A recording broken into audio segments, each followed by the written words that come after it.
You don't fit into the image of a perfect day.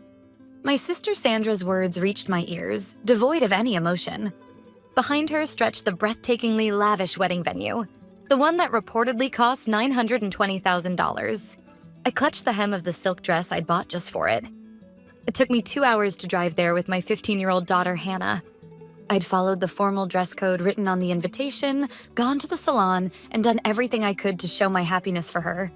But there she was waiting for us at the entrance, radiant in her pure white wedding gown, together with my parents standing firmly on both sides and my younger sister, Abby. Their expressions were uniformly stiff, as if rehearsed. And the way they looked at me and Hannah made it clear we were not welcome. "What are you talking about, Sandra?" My voice came out thin and trembling, even to my own surprise. Sandra's perfectly groomed brows furrowed slightly as she sighed. "Please, Kelly, try to understand. This is the most important day of my life. Everything has to be perfect. The perfect family, the perfect friends, the perfect pictures. You understand, don't you?" "Perfect." "Yes." This time, my mother cut in. "Sandra made a guest list just for couples, you see. Everyone here today is a happily married pair, so well..." Her words trailed off as her gaze flickered between me and Hannah. It didn't take long to grasp what she meant. A single mother and her daughter. That was the imperfection, the noise in their carefully composed image of perfection. That's awful. Hannah's barely audible whisper pierced my chest. She held back her tears, glaring bravely at her aunt and grandparents. That courage, so small yet so strong, felt like a knife twisting in my heart. Then my father spoke, his tone heavy and final. "Kelly, today is Sandra's day. Do as she says. Don't make a scene." It was an order, the same commanding tone I'd obeyed my whole life as a sister, a daughter, the one who never caused trouble. It had always been that way. For the sake of family harmony, I'd swallow my emotions again and again. But when I looked at my daughter, something inside me snapped. She had done nothing wrong. Just by being here, she was rejected. And yet she still stood tall, trying to be strong for me. I didn't argue. I didn't scream or curse them. I simply smiled, a cold, brittle smile, pulled my trembling daughter close, and turned my back on them. "All right, Sandra. Congratulations. Have your perfect day." And with that, I walked away. The cheerful music and laughter from the extravagant venue echoed behind me as we made our way to the parking lot. Beside me, Hannah was quietly crying. Once inside the car, she finally let go, sobs shaking her small frame. "Mom, why didn't you say anything back? It's so unfair." Before starting the engine, I turned to her and gently wiped the tears from her cheeks. "I know, sweetheart. I've never been angrier in my life. Seeing them hurt you like that. I wanted to scream." "Then why didn't you?" "Hannah, listen to me." I met her eyes firmly. Yelling in a place like that would only drag us down to their level. There's something more important than fighting back with words. You have to show what's truly wrong. Not by what you say, but by what you do. And I've already made up my mind. My voice was quiet but unwavering. Hannah sniffled, her crying easing just a little. "Do you trust me, sweetheart? I promise you. I'll make sure no one ever hurts you like that again. I'll make sure of it. That's a promise." She probably didn't understand what I truly meant. Not yet. But she must have seen the determination in my eyes because she gave a small, firm nod. On the way home, Hannah fell asleep in the passenger seat, the tension finally leaving her body. Tear stains still glimmered faintly on her cheeks. Why did she have to be the one to suffer? Anger and sorrow surged through me, hot and unrelenting. My fingers tightened unconsciously around the steering wheel. When we got home, I tucked Hannah into bed. Then I sank into the living room sofa, the years flashing before my eyes like a film reel. Why had I sacrificed so much of myself? For that family? The answer lay with my grandfather, the only person who had ever truly been on my side, who passed away several years ago. He was the only one who never laughed when I said I wanted to become a dentist. "Kelly, that sharp mind of yours is a gift from God. Don't ever let anyone stand in the way of your dream." When I decided to raise Hannah on my own, he was also the only one who simply said, "You'll be fine," and loved us both more deeply than anyone else ever did. All of that had been my greatest source of strength. A few months before he passed away, when he realized his time was running short, he called only me to his side and confided in me a plan. "Kelly, I can't leave my assets directly to them. You know what they're like. They'll squander everything without a shred of gratitude. So, while I'm still alive, I'm going to make some arrangements. Listen carefully." First, he told the family it was for tax purposes and future estate management, and then quietly transferred the titles of his major assets into my name. Of course, my father and mother protested. "Why in Kelly's name?" they demanded.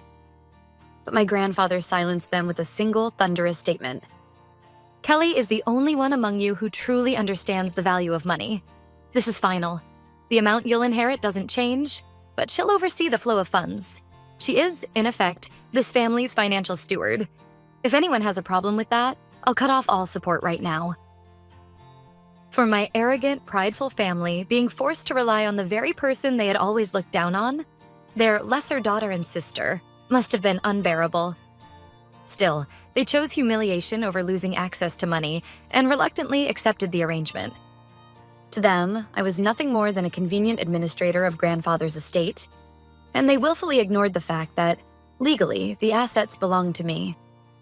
Just before he passed, my grandfather held my hand and entrusted me with his true will. "Kelly, the assets are now yours in every sense. Use them however you wish. But if you can find it in your heart to forgive them, please, make sure they don't end up destitute. That's my last request." Through my tears, I promised him I would. But things unraveled far faster and far worse than I had imagined. The moment he was gone, my father, mother, and sisters began to spend money like wild animals let out of a cage. My father quit his job announcing, "I'll live as an investor now." My mother and sisters followed suit. Luxury cars, designer brands, overseas vacations, endless parties. As the so-called financial steward, I warned them again and again, "Stop spending like this. Live sensibly. At this rate, you'll go bankrupt." But none of them listened. "You're just the manager, not the owner. Don't lecture us." "Grandpa's fortune is endless. Stop worrying so much." They laughed in my face and kept wasting everything. And within just 2 years of grandfather's death, the fortune was completely gone. I'll never forget the despair I felt the day I saw the bank statement. Not even enough left to cover the monthly mortgage. I was forced to make a choice. Tell them the truth and watch them fall apart. Or keep grandfather's final promise and silently hold up the crumbling family finances myself. If I did nothing, the house would be seized, and they'd end up on the streets. And when that happened, they'd surely come running to me and Hannah for help. That I could not allow. In the end, I chose the latter. From that day on, I began secretly transferring part of my income into the so-called estate management account. My family never knew. They had no idea that their lavish lives, the house, the cars, the parties, weren't funded by grandfather's long-gone inheritance, but by the hard-earned money of the single mother they despised. The mortgage? $3,500 a month.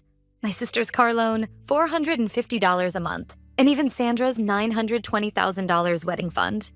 I've been the one holding up this illusion all alone. But I always knew it couldn't last forever. I'd long decided that when their arrogance crossed the final line, when they lost their humanity entirely, I would cut them off and let reality teach them what they truly were. For that day, I'd already hired a lawyer and quietly prepared every legal measure. And at the wedding, I finally understood. The day I'd been waiting for, the one I dreaded deep down, had come at last. The people I'd been protecting weren't my family. They were arrogant, heartless monsters. People who could hurt my daughter without a second thought. Not one more cent of my money would go to them. Grandpa, I've kept my promise long enough, haven't I? I whispered those words, picked up my phone, and sent a short message. The person on the other end of my message was the lawyer I had secretly hired months ago. A sharp, discreet professional specializing in foreclosures and asset recovery. My message contained only 2 words. "Please proceed now." The reply came 30 seconds later. "Okay, I'll start the process." That short sentence marked the beginning of everything. I sat down at my desk, opened my laptop, and pulled up the file that contained every detail of the Johnson family's finances, organized down to the last dollar. The first task was to log into the bank's online system and stop all automatic payments connected to the Johnsons' accounts, starting with the mortgage on my parents' grand house. $3,500 a month. With a single click, next month's payment was canceled. Payment suspended. Next was my younger sister Abby's bright red sports car loan. $450 a month. Suspended. Then came the family credit card, the one they used for everything. Gas, gourmet groceries, beauty treatments, gym memberships. Every charge, every indulgence had been deducted directly from my accounts. I logged into the card company's website and without hesitation pressed deactivate. In a few days, they would find themselves humiliated at a checkout counter somewhere. Their cards declined, their illusions shattered. It took less than 30 minutes to end every transfer, every connection. One by one, the chains of duty that had weighed on my shoulders for years began to fall away. For the first time, I realized something simple. The $5,000 or more I had been sending every month could now all go toward Hannah's future. The thought alone made me smile. This wasn't revenge, it was restoration, putting love and resources back where they truly belonged. I opened a new bank account and named it the Hannah Fund. From now on, the same amount I once sent to my family would be deposited there each month. When I completed the first transfer, a deep, quiet sense of peace filled my chest. A kind of happiness I hadn't felt in years. There was no one left I needed to explain myself to. No one left I owed anything to. They would now face, in silence, the consequences of their own choices. That night, I sat beside Hannah's bed and held her hand. "Mom, it's okay now," she whispered softly, her eyes half open, voice calm and strong, as if she understood everything. "Yes, it's okay now. From now on, every bit of my time and money will be for us. Just you and me. I promise." I kissed her forehead and gently wrapped my arms around her. The next morning, I woke up to a strange, serene peace. I focused completely on my patients at the clinic, and after work, I met Hannah for dinner. The world, freed from the weight of my family's demands, suddenly seemed more vivid, more alive, the air lighter than I'd ever known. Not a single message came from them that day. But on my phone screen, they were still desperately showcasing their glamorous lives. Sandra's social media was flooded with photos from her perfect $920,000 wedding, followed by posts flaunting her honeymoon in an exclusive European resort. Abby, too, filled her feed with pictures from the wedding, beaming newlyweds, sparkling champagne, and her own carefully curated, glamorous life. My parents appeared in those same photos, smiling proudly and commenting, "Our perfect daughters." No one seemed to remember what had happened the day before. I scrolled through their posts, feeling nothing. They were already distant, like shadows moving behind glass. They continued living as though nothing had changed, unaware that the ground beneath them was already crumbling. The first signs of the coming storm appeared 3 days after the wedding. My phone lit up with a hysterical call from Sandra. I ignored it. Moments later, a furious text appeared. "Kelly, what's going on?" "Our card didn't work at the hotel restaurant. On our honeymoon. Do you have any idea how embarrassing that was? There must be something wrong with the accounts you manage. Fix this immediately." I looked at the message once, closed my phone, and set it down. Whether she was embarrassed or enraged no longer mattered to me. This was probably where it all began. That evening, the phone rang again. This time, it was my mother. When I didn't pick up, her anxious voice filled the answering machine. "Kelly, I just spoke to Sandra and she said her card doesn't work. Is that true? I just got declined at the usual grocery store myself. If there's been some sort of mistake, please fix it right away. I have lunch plans with my friends tomorrow." Even then, her voice carried that same old tone, that quiet assumption that I would, of course, fix everything for them. They still believed this was nothing more than a clerical error. The real panic hit them that Friday. That day, I received a message from a friend, just a link to a short video someone in the neighborhood had posted. In the video, a large tow truck was parked in front of the Johnson family mansion, a bright red sports car hooked up by its front wheels, being lifted helplessly into the air. It was Abby's beloved red sports car. And there she was, frozen in disbelief, shouting at the driver, trying to grab his arm, while curious neighbors watched from a distance. It was only the prelude, the first act in a long, inevitable collapse. The final blow came on Monday, after the weekend. My attorney had delivered something to the mansion's mailbox. An eviction notice. The document clearly stated that the property was legally owned by me, and that since the mortgage payments had been stopped, the current residents no longer had the right to live there. They were to vacate the house within 30 days, or if they wished to remain, sign a new lease agreement with me, the legal owner, at a monthly rent of $5,000. If they refused either option, legal proceedings would follow. I didn't have to imagine my parents' faces when they received it. To them, I had always been merely the caretaker of the estate, not the owner. But now, the truth they had long refused to face, that the house legally belonged entirely to me, had been forced upon them by a single sheet of paper. That night, my phone wouldn't stop ringing. My father's furious shouting, my mother's sobs, Sandra's tirades, Abby's angry, panicked messages, a storm of emotion flickering across my screen, one notification after another. After letting the endless ringing echo for a while, I finally answered my father's call. "Kelly, what the hell do you think you're doing? Do you have any idea what that letter from the lawyer says?" His voice exploded through the receiver, but mine, to my own surprise, was calm. "Of course I know. I'm the one who arranged for it. A lease agreement with you. Have you lost your mind?" I answered without the slightest trace of hesitation. "I haven't lost anything. Everything written there is true." "True?" "Don't be ridiculous. That house belonged to your grandfather. You're just the manager of the assets. You can't do this." There was no trace of authority left in his voice, only confusion and desperation. I told him slowly and clearly, "I can, and I already have. If you want to know why, you'll have to meet me in person. I'll give you one chance, one opportunity for an explanation. 1 week from now. Christmas night. Be at the house, all of you. I'll tell you everything then." "Christmas?" "Don't be absurd. Undo this now, Kelly." Before he could finish shouting, I quietly ended the call. There was nothing more to say. In the days leading up to Christmas, the Johnson family slid, slowly but unmistakably, down the slope of ruin. My silence became their greatest fear. And then Christmas arrived. Snow fell softly that night as I stood before the mansion holding Hannah's hand. The house that had once symbolized wealth and vanity now looked dim, lifeless, almost hollow. When I rang the doorbell, it took a while before the door opened. My father appeared, looking gaunt and worn. The moment he saw my face, his expression flickered between shock and desperate hope. "Kelly, you kept us waiting for a week. What the hell is going on? Tell me." I said nothing and walked past him into the house.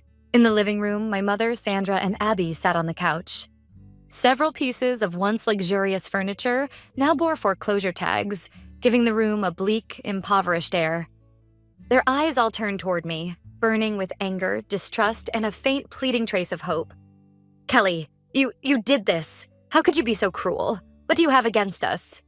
My mother let out a shrill scream. Almost as if on cue, Sandra rose to her feet. "She's right. You've stolen our assets, haven't you? Put everything back the way it was. This is a crime." Their words dripped with that same absurd delusion, the unshakable belief that they were the victims. I quietly took off my coat and placed my leather briefcase on the bare living room table. Then, one by one, I pulled out several thick folders and laid them neatly before their eyes. Resentment? Embezzlement? No, I'm just here to end the game. At the sound of my calm voice, they all fell silent. I opened the first folder. It contained the bank statements from right after my grandfather's death. This is the record of what he truly left us, the real inheritance. You spent it all in just 2 years, every dollar of it. Here's the proof, including the amount Father lost in stocks. I could see the color drain from my father's face. Next, I opened another folder. It detailed the financial statements from my clinic, and the steady flow of money transferred from it into the so-called estate management account. "And this is what's been sustaining your lifestyle for the last 10 years, ever since the inheritance ran dry. Your mortgage payments, the car loans, your credit card bills. Every cent came from here." The black ink on the pages told the truth more mercilessly than I ever could. Sandra snatched one of the documents, scanning the rows of numbers in disbelief. Her eyes widened as understanding and panic set in. "No, this can't be. But this is from your clinic." "That's right," I said quietly. For 10 years, the money you all used so casually, every dinner, every trip, every luxury, came from what I earned at that clinic. Grandfather's inheritance was gone long, long ago. The living room fell completely silent. At last, they realized the truth, that they had been standing not on solid ground, but on a thin sheet of ice all along. Then, for the final blow, I looked each of them in the eye and spoke, slowly and clearly. I repeated the words Sandra had thrown at me on her wedding day. You said a single mother didn't fit your perfect wedding image, so I thought, maybe a single mother's money doesn't fit your perfect life either. The words cut through their pride like glass. My mother collapsed onto the sofa, sobbing. My father covered his face with his hands, his shoulders shaking. Sandra and Abby just stared at me, pale and speechless. There was nothing left for me to say. I closed my briefcase and gently took Hannah's hand. Come on, Hannah, let's go home. Our home. As I turned my back on them and opened the front door, the cold night air swept into the room. A full year has passed since that night. The people I once called family have vanished completely from my life. From what I've heard through distant relatives and acquaintances, their lives since then have been far from easy. Sandra is in the middle of divorce proceedings. Apparently, her husband's decision was sealed when he discovered the truth, that Sandra had insulted her own sister and her teenage niece, banning us from the wedding because we didn't fit her image. Once he saw how willingly she could wound her family for the sake of appearances, his love for her dissolved entirely. Her social media has been silent ever since. My parents, after surrendering the mansion, moved into a small apartment on the outskirts of town. My father, despite his age, swallowed his pride and took a job as a security guard, while my mother began working part-time. As for Abby, she's juggling 3 part-time jobs, barely keeping herself afloat. She's finally learning, through experience, what it means to live by one's own effort, something she once mocked others for. I feel no sympathy for them. They're simply reaping what they sowed. Meanwhile, Hannah and I have begun a new life. I sold the family estate and moved into a penthouse. This afternoon, Hannah and I sat together on the large sofa in the living room, sipping coffee as we looked through several brochures. They were for summer programs at prestigious art universities across Europe. Do you really think I can go to one of these? She looked up at me, eyes sparkling with excitement. I smiled and brushed a strand of hair from her face. Of course you can, sweetheart. You can go anywhere you want. That's what the Hannah Fund is for. The money that once vanished to feed the Johnsons' vanity now fuels the limitless future of the person who means more to me than anyone else in the world. Hannah leaned her head on my shoulder, gazing out at the city skyline. Mom, we're really happy now, aren't we? Yes, we truly are, I answered quietly, stroking her soft hair.